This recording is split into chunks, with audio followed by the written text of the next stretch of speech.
Mi nombre es Florentino Moreno, soy profesor titular de Psicología Social de la Universidad Complutense de Madrid. Bueno, hablemos un poquito de varias cosas que me quedaron de todo lo que usted contaba. Primero, desde esta perspectiva o de eso que usted empezó a ver en esas campañas, ¿qué fue lo que le empezó a decir? ¿Qué está pasando? ¿O le hizo ruido en el cerebro? Cuénteme un poquito sobre esa experiencia de sentir esa motivación, de empezar a hablar sobre estas campañas que nos hacían a las mujeres tener esa carga, ese compromiso. Yo me comprometo. Cuénteme un poquito sobre eso. Bueno, la motivación fue básicamente con un par de campañas que se hicieron en España. Una de ellas mostraba a un señor con la oreja pegada a la pared, un señor mayor, y se decía más o menos que escucha que no son los ruidos de la televisión y demás. Esa es una de las campañas. Y otra campaña era un niño que le decía a su mamá en el cartel: mamá, hazlo por nosotros. Las dos campañas, el objetivo era loable, es decir, tienes que intervenir cuando tus vecinos o personas conocidas tú veas que puede haber violencia de género, o animar a la mujer a actuar para dejar al marido o para solucionar el problema del maltrato, fundamentalmente denunciándole y salir. Pero la forma concreta, los procedimientos me chocaban, no sabía muy bien si estaba de acuerdo en esa lógica o si sobrepasaba, digamos, a la responsabilidad de la mujer, era culpabilizar más a la mujer. En fin, no tenía claro, y de ahí surgió el deseo de hacer un análisis en profundidad de cuáles son los objetivos que buscan estas campañas, si estos objetivos pueden tener una cierta incidencia en reducir la violencia de género, y por eso arrancó la investigación de recoger todas las campañas hechas en España, luego después Portugal, ahora Colombia y posteriormente Brasil. Básicamente es lo que se pretende en última instancia, que es reducir o eliminar la violencia contra la mujer. ¿Están bien orientadas las campañas para eso? Ese fue el objetivo. Y en sus conclusiones, ya como investigador, obviamente estando en campo, conociendo todas estas realidades, ¿usted qué puede decir, qué puede opinar? Y obviamente tiene un bagaje de investigación donde, como varios decían, bueno, uno puede ya sacar hipótesis de eso. Bueno, hay varios elementos generales. En primer lugar, las campañas se van cada vez vaciando más de contenidos potentes en lo ideológico. Hay muchísimas campañas muy genéricas contra la violencia hacia la mujer, evitemos la violencia a la mujer, cuestiones que ni orientan el foco ni están dirigidas a nadie en concreto, son más bien autoafirmativas o más bien para cumplir con el 25 de noviembre, que es el Día Internacional, o con las exigencias legales. Esta es una cosa que está sucediendo en cierto modo porque cualquier campaña un poquito comprometida en los que los publicistas o el anunciante ponga más carne en el asador, se meta más a fondo, enseguida choca con la crítica de determinados sectores que ven que o bien se ha pasado por un lado o bien se ha pasado por otro. Un segundo elemento es que las leyes son importantes por varias razones. Cuando se promulga una ley que tiene una orientación clara, como han sido, por ejemplo, la colombiana del 2008, o la española del 2004, o la portuguesa del 2007, se activan una serie de campañas que refuerzan determinados elementos de la ley. Y esos elementos de la ley a veces son potentes para cambiar determinadas actitudes. Algunas personas que están en la duda de actuar, este temor a ser procesado, a ser metido en la cárcel, se incrementa con las campañas. Entonces las leyes tienen, como siempre lo han tenido respecto a muchos elementos, no tienen un valor, digamos, de solucionar los problemas, pero sí dan un paso para prevenir o reducir algunos de los posibles casos de violencia de género. Ese es otro de los elementos. Otro elemento importante es, como salió también en el debate, la orientación hacia los menores, especialmente a los adolescentes. Esta orientación es sumamente importante y se está dando muy recientemente. En las primeras campañas de finales de los 90 y principios del año 2000 de la década del 2000, los niños lo que hacían más bien era sobrevictimizar a la madre. Generalmente aparecían con la madre, le daban, bueno, aquí en Colombia en varias de esas, agarrados a la madre, como digamos que encapsulándola todavía más en su papel de víctima. Ahora recientemente se están reorientando de otro modo y parece que están tomando otra dimensión las campañas. Otra de las conclusiones, otra de las hipótesis de trabajo es que hay pocas campañas dirigidas a los varones, que es una cuestión sorprendente porque en un principio son los agentes causales del daño, son los que agreden, y hay pocas campañas dirigidas con inteligencia o no tan inteligentes hacia ellos, que son los que, digamos, generan el mal. Esa es una cuestión que se puede corregir y yo creo que se puede corregir. Algo que usted decía mucho que me hizo a mí también, no extrañeza, pero me reafirmó muchas cosas, y no sé si en Europa pasa, pero que campañas políticas o que tengan que ver con el tema político, generalmente las líneas políticas que más se han preocupado por eso ha sido la izquierda, la derecha no tanto. Ya hablando y pensando en Colombia hemos tenido una transformación de que ya tenemos jóvenes que piensan con líneas políticas de izquierda, pero eso viene pasando hace poco y también pasa lo mismo. Entonces, ¿cómo descubre usted eso y por qué cree que pasa eso? Bueno, la forma de descubrirlo fue muy evidente. Nosotros visitamos todas las páginas web de los partidos políticos, enviamos correos electrónicos a todos los partidos políticos y descubrimos que solamente habían hecho estos partidos. Ahora recientemente probablemente sí haya más partidos de centro, partidos de derecha. La explicación es básicamente que habitualmente la izquierda tiende a promover formas de transformación de la realidad social. Entonces, un elemento más o menos tradicional en el eje derecha-izquierda que muchos critican es que la derecha tiende a ser conservadora y, digamos, a no criticar los valores tradicionales, y la izquierda tiende a ponerlos en cuestión. Entonces, esa sería una explicación bastante sencilla y evidente. Los partidos de izquierda tienden normalmente a estar más en la línea de movimientos novedosos o movimientos de colectivos, como por ejemplo el colectivo feminista, y la derecha normalmente no. Entonces, por eso es por lo que en España al menos han surgido estas campañas. Pero no quiere decir que cuando, por ejemplo, en España la derecha llega al poder no haga campañas publicitarias, ni mucho menos. Hay como una cierta base en el funcionariado, en la forma de trabajar las instituciones, que da igual que gobierne la derecha o la izquierda, se siguen haciendo las campañas. Lo que pasa es que tienen un matiz diferente unas y otras. Por ejemplo, muchos grupos de izquierda hacen campañas de autoafirmación feminista, de violencia contra los maltratadores, de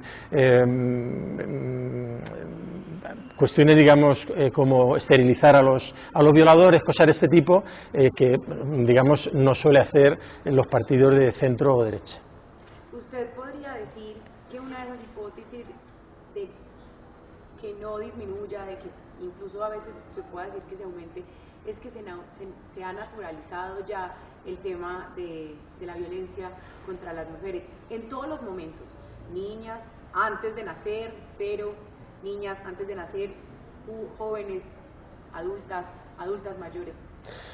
La naturalización de este tipo de procesos es precisamente lo que combaten las campañas. Yo creo que ese puede ser uno de los valores centrales de las campañas, eliminar la idea de que es natural que haya determinadas formas de relación en la pareja y promover otros modelos. En eso es en lo que más incidencia hemos hecho nosotros en el análisis, por ejemplo, en las campañas de prevención secundaria, en mostrar que determinados comportamientos, por ejemplo, de control o de manifestación del amor a través de los celos, no son elementos que tengan que ver con el amor, no son elementos que tengan que ver con una relación de pareja, sino que son formas de violencia y formas de imposición. Entonces yo creo que si algún valor tienen las campañas, es precisamente desnaturalizar determinados procesos. Y en eso yo creo que sí que puede que hayan tenido éxito las campañas de los últimos años. Ya finalizando esta entrevista, ¿por qué es importante estar dialogando contando estos resultados en un evento como este, como la Bienal Latinoamericana de Infancias y Juventudes, que hoy estás aquí? Bueno, yo creo que es un lugar idóneo, privilegiado para hacer la presentación de estos resultados, porque como comentábamos también en el conversatorio que acabamos de tener, donde más se debe incidir para que cambie los modelos sociales que están muy asentados por la lógica del patriarcado, por la lógica de modelos de relaciones laborales, de relaciones de todo tipo, es en los procesos de socialización, en los procesos que tienen que ver con los niños y jóvenes. Entonces, no hay mejor lugar donde hablar sobre las cosas que hay que modificar que en los sitios donde se trabaja con niños y con adolescentes, en la escuela, en los centros de servicios sociales, en los grupos juveniles, en todo tipo de actividades en los cuales los menores van adquiriendo una serie de valores que van a determinar su conducta futura. Por tanto, este es el lugar mejor, mucho mejor que en foros, digamos, ya de personas adultas, por ejemplo, los foros jurídicos, que también es importante, pero probablemente sea más efectivo trabajar con los sectores magisteriales, con los sectores del mundo de la educación, que están formando a los futuros esposas, maridos, a las futuras parejas de relaciones sentimentales, para que no haya este tipo de actos de violencia. Usted desde España y varios países se unieron o estuvieron en esta investigación, ya desde como Florentino, no como el profesor investigador. ¿Qué lo sorprendió? ¿Qué lo entristeció? ¿Qué pudo decir como, este país, ¿por qué pasa eso en este país? O sea, algo que usted diga, que haya un momento en la investigación que no quiero seguir, o si quiero seguir, pues algo desde lo personal. Hombre, en general, cuando vemos carteles como algunos de los que he presentado aquí, que presentan modelos con los que uno no está nada de acuerdo, por ejemplo, el modelo de mujer que sea la que tiene que desviar las afrentas, las violencias del marido, que tenga que mitigarlo, no que tenga que confrontarlo, pues sí se entristece uno, porque no es ese el camino es modificar la conducta de los agresores, no suavizarla o no ocultarla, como tradicionalmente se decía, oculta con maquillaje los golpes, no se lo digas a nadie, perdónale, es un buen hombre. Toda esa lógica que ha consolidado años de relación de maltrato, o por ejemplo cuando se exalta en los medios audiovisuales, sobre todo de ficción, en las películas, todo eso me entristece, pero al mismo tiempo no me hace decaer, sino al contrario, lo que me hace es decir, hay que continuar, porque se ha avanzado mucho. Yo creo que en España, que es lo que más conozco, ha habido un cambio muy significativo de cuando yo era pequeño, incluso cuando yo era joven, pero un cambio radical, absolutamente radical, respecto a la legitimación de la violencia del hombre sobre la mujer. Yo recuerdo perfectamente cuando era adolescente, cuando era joven, que la mayor parte de la gente entendía que a las mujeres se merecían cuando se les golpeaba, o cuando yo viví en Centroamérica en los años 80, yo recuerdo que era relativamente frecuente que las mujeres defendieran la conducta de maltrato de sus parejas, porque había muchas familias en las cuales el hombre tenía varias mujeres, entonces la mujer, digamos, entre comillas, legítima, era la que recibía normalmente los golpes y era como un signo de distinción. Todos esos elementos se han modificado en parte en los últimos años, no todos, pero eso es lo que me anima a continuar en esta línea. Si yo viera que no hay ningún tipo de avance, yo creo que dejaría esto y me dedicaría a otras cosas. Para terminar, usted que este producto audiovisual, si lo pudiéramos llamar así, lo va a ver mucha comunidad académica, comunidad estudiantil, pero comunidad de afuera, porque ya ahora tenemos el acceso pues a las redes sociales que llegan a cualquier persona. ¿Usted qué le diría a esos hombres que ven esto, pero también a esas mujeres que lo ven? Bueno, en general, yo lo que le diría a los varones, a las personas de mi género, es que no tiene mucho que ver la violencia con ningún modelo de masculinidad, ni siquiera con los más tradicionales. los sistemas tradicionales de masculinidad muy casi medievales, del hombre protector, del varón, digamos, fuerte, jamás han estado asociados a golpear a las mujeres. Ni siquiera modelos absolutamente anticuados, modelos retrógrados como el del Don Juan, que está buscando cómo conquistar a las mujeres simplemente por conquistarlas, están asociados a golpear a las mujeres, a pegar. Esos son signos más bien de debilidad. Ni siquiera los modelos tradicionales clásicos, golpear, maltratar a las compañeras estaría justificado, más bien no responden a un modelo de superhombre, de persona aguerrida y demás. Y en los hombres que vivimos en el momento actual, yo creo que hay un cambio muy significativo de roles en la pareja que tenemos que revisar, no solamente los varones, también las mujeres, pero está claro que tenemos que ver cómo establecer un modelo en el cual estemos a gusto, estemos cómodos ambas partes de la pareja.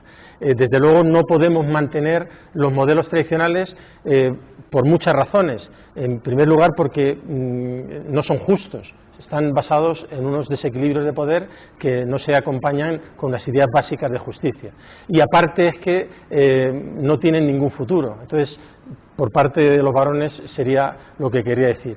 Y a las mujeres no les tengo que decir nada, porque realmente es, yo creo que está bastante extendida el discurso propio de las mujeres, el discurso feminista, como para que yo les diga lo que tienen que hacer o dejar de hacer. Pero hay también una evidencia, y es que existen las leyes, que existen elementos, vías de apoyo jurídico, y también existen vías de apoyo comunitario y de apoyo también de movimientos sociales y demás para las mujeres que están sufriendo el maltrato.